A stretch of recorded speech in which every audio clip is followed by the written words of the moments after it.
नमस्कार, मी पुन्हा माय महानगर लाईव्ह मध्ये आपलं स्वागत आहे.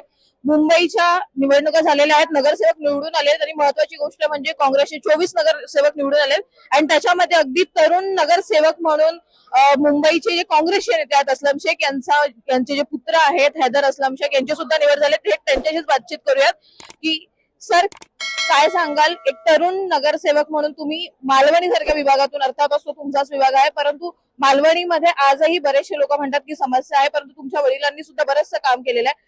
तुमचं वडिलांच्या पावलावर पाऊल ठेवून पहिलं काम काय असणार आहे तिथल्या मतदारांकरता आणि तिथल्या नागरिकांकरता? मेरा सबसे पहला काम होगा वहाँ पे लाइब्रेरी बनाना, बिकॉज मेरे एक वार्ड में लाइब्रेरी है नहीं, तो सबसे पहला काम मेरा लाइब्रेरी बना होगा।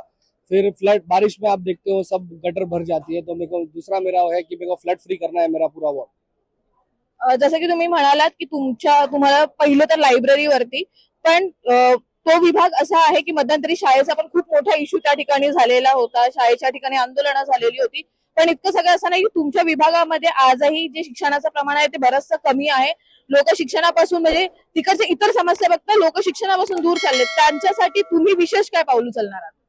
अभी रिसेंटली वहाँ पे 2 स्कूल बने गए हैं और मेरे ख्याल से एक बीएमसी स्कूल है जो उन्होंने मेरे ख्याल से एक एनजीओ को चलाने दे दिया था, तो उसके खिलाफ हमने आंदोलन भी किया है कि हमारा ऐसा मानना है बीएमसी का जो स्कूल है वो बीएमसी को चलाना चाहिए, और अभी मेरे ख्याल से उसी को हम महत्वपूर्ण देंगे जो कि बीएमसी का स्कूल बीएमसी चलाना चाहिए।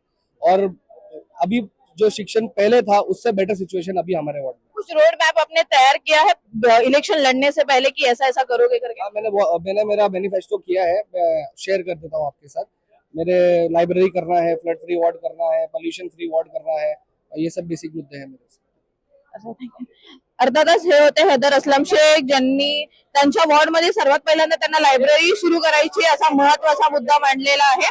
त्यासोबतच इतर गोष्टी सुद्धा करायच्यात, परंतु शिक्षण आणि तिथल्या लोकांमध्ये जे आहे ते शिक्षणाचं प्रमाण वाढवण्याचं, साक्षरतेचं प्रमाण वाढवण्याचा महत्वाचा मुद्दा घेऊन हैदर असलम शेख हे मुंबई महानगरपालिकेच्या निवडणुकीतून विजयी होऊन आलेले आहेत आणि आता पुढे जाऊन ते सभागृहात सुद्धा ह्याच संदर्भामध्ये आवाज उठवण्याचं आपल्याला बघायला मिळणार आहेत. या संदर्भातल्या व राज्यातल्या इतर घडामोडींसंदर्भातल्या विविध बातम्या जाणून घेण्याकरता आपण आमच्या माय महानगर लाईव्ह या युट्यूब चॅनलला फॉलो आणि सबस्क्राईब करायला विसरू नका. धन्यवाद.